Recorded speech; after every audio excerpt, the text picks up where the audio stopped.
رسول اللہ صلی اللہ علیہ وآلہ وسلم کے فرمان مبارک کا مفہوم کہ کسی مرے ہوئے کو برا نہیں کہنا چاہیے ایک مسلمہ حقیقت ہے، مگر اس کا اطلاق ہمارے معاشرے کے عام کرداروں پر ہوتا ہے، نہ کہ ظالم و سفاک حکمرانوں اور دیگر مکروہ اور گھناؤنے کرداروں پر۔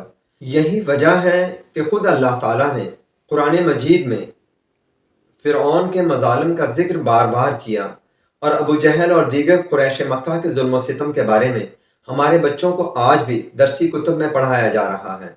قرآن مجید پر اعراب لگانے کا عظیم کارنامہ انجام دینے والے حجاج بن یوسف کے ظلم و ستم کی داستانیں اہل علم میں آج بھی زبان زد عام ہے۔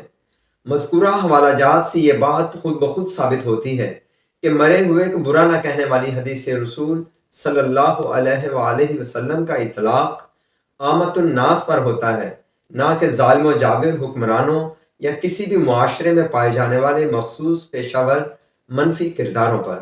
ناظرین کرام، آپ سے التماس ہے کہ سچ اور حقائق سے آگہی کے اس سفر میں ہمارا ہم سفر بننے کے لیے کراس چیک 360 کے ویلاگز اپنے پیاروں کو ضرور شیئر کریں تاکہ دیے سے دیا جلنے کا عمل جاری و ساری رہ سکے۔ شکریہ۔ فی امان اللہ۔